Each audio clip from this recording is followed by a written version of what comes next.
안녕하세요.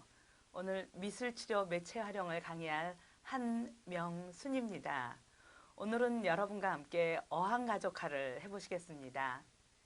이 어항가족화는 어항 속에 물고기 가족을 그려넣게 해서 내담자의 심리나 그 가족 체계를 파악해 볼 수 있습니다. 자, 함께 보시겠습니다. 오늘 함께 보실 내용은 먼저 어항가족화의 내용을 한번 살펴볼 거고요. 그 다음에 어항가족화를 어떻게 진행하면 좋을지 그 진행 방법을 살펴보고요. 그 다음에 어항가족화의 그 효과도 한번 살펴보실 겁니다. 그리고 여러분과 제가 함께 직접 그 어항가족화를 함께 그려보는 실습도 해보실 거고요. 그 다음에 다른 내담자들이 그려놓은 작품을 가지고 한번 사례를 보실 겁니다. 그리고 그 어항가족화를 진단하고 분석하는 그런 방법도 한번 알아보실 거고요. 마지막 이제 그 다음에는 어항가족화의 PDI, 즉 그 내담자의 그림을 보고 그 내담자가 그 그림을 어떻게 이해하는지, 그 안에 억압되어 있는 것들이나 방어되어 있는 것들이 어떤 것인지 그 그림을 보고 함께 이야기 나누는 그런 과정을 한번 보시고요. 그리고 마지막으로 어항가족화를 요점 정리를 하는 것으로 마무리를 하겠습니다. 먼저 그럼 어항가족화를 한번 보겠습니다. 어항가족화의 목표는 대상자 자신의 자아 정체성과 그리고 가족 구성원의 관계 그리고 가족 내의 역동성을 한번 알아볼 수 있습니다. 그리고 이 어항가족화의 대상은 아동이나 성인이나 청소년 누구에게나 실시할 수 있고요.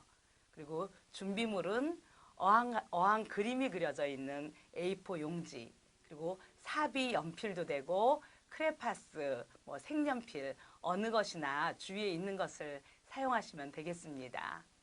그리고 이 어항가족화의 개념을 살펴보면 자기의 가족을 물고기 가족에 투사해서 가족과의 그 부정적인 감정을 언어가 아닌 그림을 통해서 상징적이고 그리고 간접적인 방법으로 표현해 보도록 하는 작업입니다.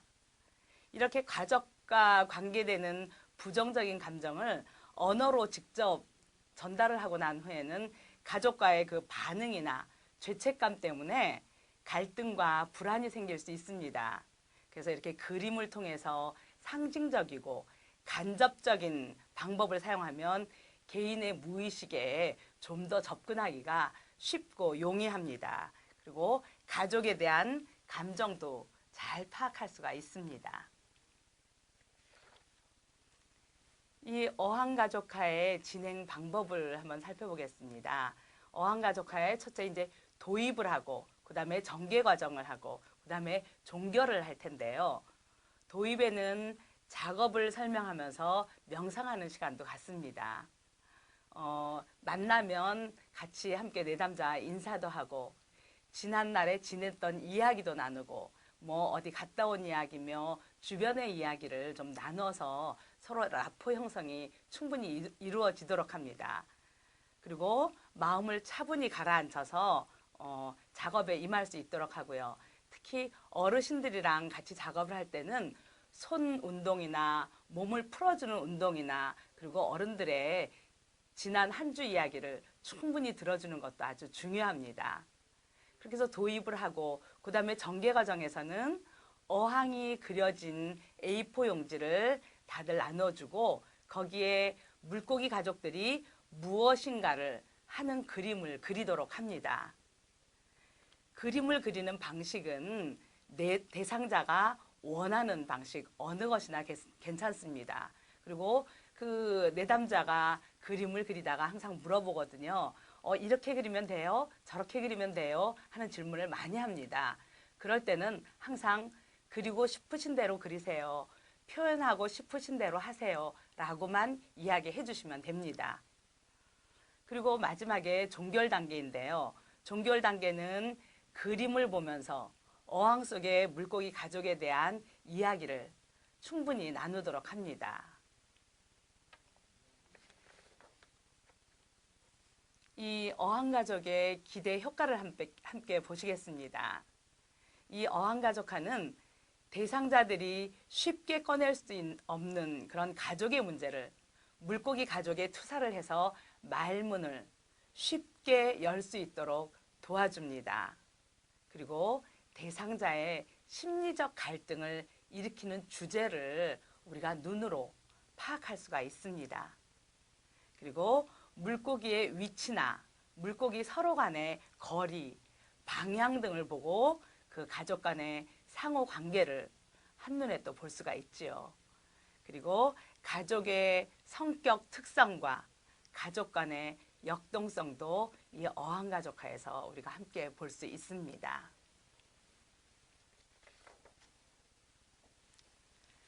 이 어항가족화의 실습 및 적용에 대해서 함께 이야기 나눠 보겠습니다. 이 어항가족화는 대상자와 라포 형성이 이루어진 후 초기에 사용할 수가 있습니다. 그리고 이 어항가족화는 모든 대상에게 다 실시를 할 수 있고요. 그리고 특히 방어가 적은 아동들의 경우에는 아주 흥미로워하면서 쉽게 아주 용이하게 접근할 수가 있습니다. 그리고 이 그림 그리기를 어려워하는 대상자들도 이 물고기, 단순한 물고기를 그리는 그림이기 때문에 부담을 덜 느껴서 쉽게 접근을 합니다. 저희 미술 치료를 할 때 가장 어려워하는 것들이 사람들이 그림 그리는 것을 어려워하거든요. 그래서 저희가 그림 그리는 것 외에도 많은 매체를 저희가 사용을 하고 있는데 특히 이렇게 단순한 그림 그리고 복잡하지 않고 많은 그림을 그리지 가득 채우지 않은 그림들을 그리는 경우에 대상자들이 좀 더 쉽게 접근을 할 수 있는 것을 볼 수 있습니다. 그리고 이 어항가족화는 준비물이 간단해서 어디서나 간단하게 그리고 쉽게 진행을 할 수가 있습니다. 자, 그럼 우리도 한번 어항가족화를 한번 직접 그려보시겠습니다. 자, 어항가족화를 저와 함께 해보시겠습니다. 어항가족화의 준비물은 어항 그림이 그려져 있는 A4 용지. 저는 여러분이 잘 보이시도록 저는 큰 도화지를 준비했습니다. 그리고 크레파스나 색연필, 안 그러면 필기도구만 있어도 가능합니다. 자, 한번 같이 해보시겠습니다. 저는 파란 물고기를 그리겠습니다. 저희는 가족이 4명입니다. 그래서 4마리의 물고기를 그리려고 합니다.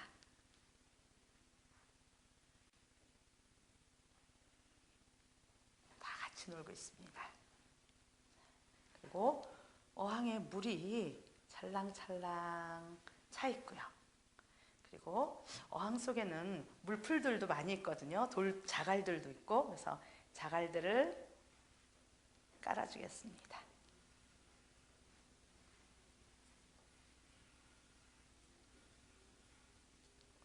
그리고 어항에는 물풀도 있거든요. 그래서 이쪽에 물풀을, 이쪽에도 물풀을 이렇게 그려놨습니다. 어항이 약간 밋밋하게 생겼네요. 그래서 어항 옆에 제가 예쁜 손잡이도 그려주려고 합니다.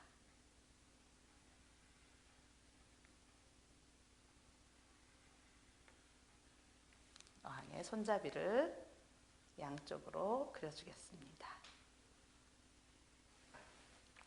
어항 밑에 받침대도 있으면 좋겠어요. 그래서 어항 밑에 어항 받침대를 그려줍니다. 색칠도 한번 해보겠습니다. 어항에 물고기에 파란 물고기를 그리고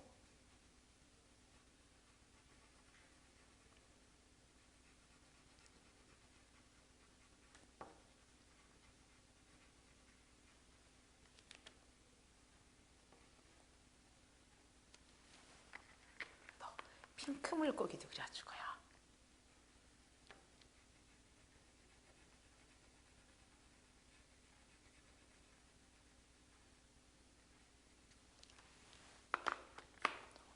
노란 물고기도 한 마리 그려주고요.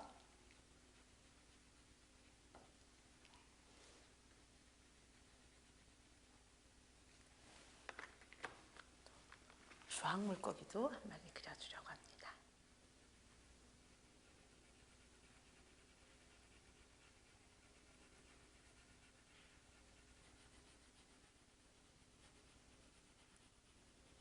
특히 청소년을 대상으로 이런 작업을 할 때는 청소년들은 그림을 정성 들여서 그리지 않습니다. 그냥 찍찍찍찍 그리기도 하거든요. 근데 이런 것은 그림을 잘 그리고 못 그리고의 문제가 없기 때문에 대상자가 그리는 대로 저희는 그대로 보고 계시면 됩니다. 그리고 이렇게 꼼꼼하게 색을 칠하고 또 대충 색을 칠하고 하는 것에서 그 대상자의 또 성격도 또 알 수가 있고요.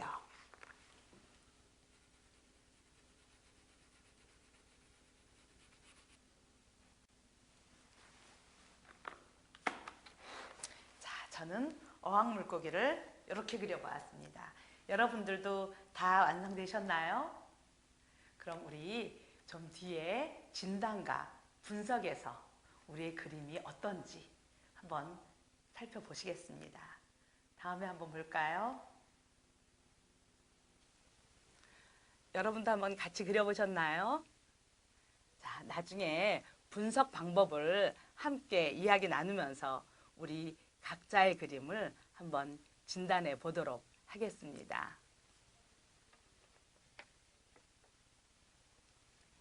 여러분께 다른 대상자들의 그 내담자들의 사례를 한번 보여드릴 텐데요. 같이 한번 보시겠습니다. 먼저 이 사례 1의 이 청소년인데요. 오토바이 폭주로 보호관찰소에서 지금 교육을 받고 있는 청소년입니다. 이 아이의 그림을 보면 엄마가 낚싯줄에 묶여 있는 것을 볼 수 있습니다. 이 아이에게 물어봤더니 엄마라고 이야기를 하는데 왜 엄마가 낚싯줄에 걸려 있느냐고 물어봤더니 엄마는 이 어항 속에서 나갔으면 좋겠다라는 이야기를 했습니다. 왜 그러느냐고 물어봤더니 엄마의 잔소리가 너무나 귀찮아서 라고 이야기를 합니다. 그 위에 유유히 떠다니고 있는 아빠 물고기는 이 모든 것을 알고 있는 것 같기도 하는데 모른 척 한다고 이야기를 합니다. 그리고 자기의 이 어려움을 아빠에게 이야기를 해도 아빠는 그것을 믿어주지를 않는다고 이야기를 합니다. 그래서 자기와 그 동생 물고기는 바닥에 가만히 움직이지 않고 집안에서는 납작 엎드려 있다고 이 아이는 표현을 하고 있습니다. 어떻게 했으면 좋겠느냐고 저희가 물어봤을 때 이 아이는 자기는 아직 방법을 잘 모르겠다고 이야기를 했거든요. 저희가 이제 이 아이와 작업을 진행하고 많은 상담을 하면서 그 해답을 찾기를 원하고 있습니다. 두 번째 사례인데요. 이것은 재혼 가정의 어린이입니다. 이 아이도 폭력으로 지금 보호관찰소에서 교육을 받고 있는 중입니다. 그 큰 물고기가 뱃속에 작은 물고기를 하나 넣어놓고 있고 그리고 또 한 마리의 작은 물고기를 지금 잡아 먹으려고 하는 그런 그림입니다. 그 큰 물고기의 입에는 날카로운 이빨도 지금 나타나 있고요. 아이와 이야기를 나누면서 이 뱃속에 있는 물고기는 자기 형이라고 이야기를 하고 지금 막 잡아먹히려고 하는 그 물고기는 자기의 물고기라고 이야기를 하고 있습니다. 그리고 모두 잡아먹고 있는 이 큰 물고기는 자기 새 엄마라고 이야기를 하고 있습니다. 아빠에게 이 이야기를 해도 아빠는 모른 척하고 있고 항상 집에서 엄마와 자기들 간에 문제가 많이 일어난다고 이야기를 합니다. 이 아이들이 지금 중학교, 고등학교를 다니고 있는 아이이기 때문에 이 엄마는 이 아이들을 잘 보살피지도 않고 너희들은 다 컸으니까 너희들이 알아서 하라고 이야기를 하신다고 합니다. 이 아이가 집안에서 정을 붙이지 못하고 자꾸 바깥으로만 도는 이유지요. 그러다 보니까 바깥에서 다른 아이와 폭력이 자주 일어나고 비행을 저지르게 되고 그러는 가정입니다. 그 다음에 세 번째 가정을 함께 보시겠습니다. 아주 특이한 그림인데요. 이 집은 엄마, 아빠 두 분이 다 약간의 장애를 가지고 계시는 장애 가족입니다. 근데 아빠가 엄마를 잘 믿지를 못해서 집안에서 엄마에게 그리고 아이들에게 폭력을 종종 쓰시는 가정이라고 합니다. 그리고 약간의 의처증도 아마 가지고 계신 것 같았습니다. 이 어항에서 이렇게 집이 나오는 경우는 드문 경우이긴 하지만 가끔 볼 수가 있습니다. 이 어항가족화에서 이 집이 나오는 경우는 휴식을 원하거나 그리고 보호를 받고 싶을 때 그리고 안정된 집에 그런 욕구를 나타나는 것이라고 할 수 있습니다. 그리고 이 아이의 그림을 보면 다른 어항보다 물이 약간 적은 듯합니다. 이런 물이 약간 적은 것은 정서적인 결핍을 나타낸다고도 이야기합니다.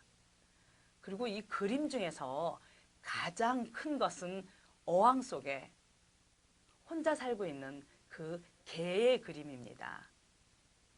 저희들이 보기에 이 개는 날카로운 발톱으로 인해서 폭력성을 나타나는 것으로 보고 있습니다. 그래서 아빠에게서 보고 당하는 그런 폭력들이 이 개로 표현이 된 것처럼 저희는 생각이 됩니다. 이 어항가족화의 진단 및 분석 방법을 한번 같이 살펴보시겠습니다. 이 어항 속에 보통 물고기와 그리고 주변의 조화 그리고 물고기들의 움직임이 있고 그리고 공간들이 여유로우면 그것은 안정되고 일반적인 것으로 저희가 봅니다. 그리고 그 자기를 중심으로 나를 나타내는 그 물고기를 중심으로 해서 그 위에 그려진 것은 권위적이거나 지배적인 것으로 볼 수 있고요. 그리고 그 물고기보다 아래에 있으면 친절한 관계 그리고 동등한 관계로 볼 수가 있습니다. 그리고 또 세 번째로 혹시 그 어항가족화 속에 그려져 있지 않는 사람과는 그 아주 불편한 관계일 수도 있습니다. 그리고 이를 드러낸 물고기는 부정적이고 공격적인 상태를 표현합니다. 그리고 혹시 아기 물고기나 임신한 물고기나 그리고 새끼 집을 그리는 것은 퇴행이나 모성 회귀 본능을 의미할 수 있습니다. 또 그 어항 속에 물풀이 무성하거나 자갈이 크게 자리를 잡고 있는 것은 부적응이나 소극적이고 열등감을 나타내는 것으로 볼 수가 있습니다. 아까 저의 그림처럼 그런 무성한 물풀이나 큰 자갈 뒤에 숨고 싶다는 의미가 나타나는 것이죠. 그리고 큰 물방울은 감정의 둔감함을 나타내고요. 그리고 작은 물방울은 민감한 성격을 나타내기도 합니다. 그리고 가끔 그림 속에 보면 그 산소기 같은 것이 나타나기도 하는데요. 그런 것은 의존적인 성격을 표현한다고 합니다. 그리고 아까 사례 3의 아동처럼 집을 그리는 것은 그 안에서 휴식이나 보호를 받고 싶다는 욕구를 나타내기도 합니다. 그리고 그림을 그리는 도중 자꾸 지우개로 지우거나 고치거나 하는 것들을 볼 수가 있는데요. 그것은 불안을 보이는 경우이기 때문에 우리가 그 원인을 알아보아야 합니다. 또 어항의 그림 옆에 손잡이나 받침대 등을 그리는 경우가 있습니다. 저도 아까 손잡이를 그렸죠. 그러는 경우는 불안 심리와 그리고 외부로부터의 도움을 받기를 바라는 안전에 대한 욕구로 해석이 됩니다. 그리고 어항 속에 물이 너무 작은 것은 아까 그 폭력 가정의 아이처럼 물이 너무 적은 것은 정서적 결핍으로 보고요. 그리고 어항 속에 물이 넘치도록 많거나 거기에 호수가 연결이 되어 있거나 이러는 것들은 억압으로부터의 분출하는 욕구로 볼 수 있습니다. 자, 여러분의 그림을 한번 각자 진단해 보시기 바랍니다. 다음은 어항가족화의 PDI인데요. 우리 한번 같이 보시겠습니다. 이 어항에 살고 있는 물고기 가족의 분위기는 어떤지 그 그림을 보고 아이들에게 물어봐야 하고요. 그 다음에 이 어항의 물고기 가족 구성도 어떻게 되는지 아이들과 이야기를 나누어 보아야 합니다. 그리고 그 구성이 마음에 드는지 안 드는지 또 마음에 들지 않으면 어떻게 바꾸고 싶으면 좋은지 그리고 혹시 물고기와 우리 가족과 비교했을 때 그중에 빠진 가족이 있는지 빠졌으면 왜 빠졌는지도 물어봐야 되겠죠. 그리고 혹시 특이한 물고기가 있으면 그 물고기는 왜 이렇게 특이하게 생겼는지 그리고 이 물고기들을 다른 동물로 우리가 표현할 수 있다면 어떤 동물로 표현할 수 있는지도 한번 대상자들과 이야기를 나누어 보아야 합니다. 그리고 이 어항의 물고기들이 행복해지려면 이 물고기들이 어떻게 해야 할 건지 그런 것들도 같이 이야기를 나누어 보는 것이 중요합니다. 우리 어항가족화를 요약 정리 한번 해보겠습니다. 이 어항가족화는 모든 대상자들에게 어디서나 쉽게 실시할 수 있습니다. 그리고 이 어항가족화를 그릴 때 주의해야 할 점은 아동이나 성인들이나 그 주위에 어항이 있어서 그 어항을 직접 보고 그리지 않도록 해야 한다는 것입니다. 항상 생각하고 자기가 표현하고 싶은 것을 표현하게 합니다. 그리고 이 어항가족화는 자신의 감정이나 사고를 비언어적인 그림으로 표현하도록 하였기 때문에 더욱 효과적일 수 있습니다. 그리고 이 어항가족화는 그 가족 구성원의 상호작용을 파악하는 데 아주 효과적입니다. 그리고 물고기 대신 이 각각의 가족을 동물로 표현하는 동물 가족화로 활용해 볼 수도 있습니다. 우리 이렇게 어항가족화에 대해서 여러분과 함께 해보았습니다. 여러분들이 직접 현장에서 사용해 보시면서 재미있고 그리고 흥미로운 매체가 되시기를 바랍니다. 감사합니다.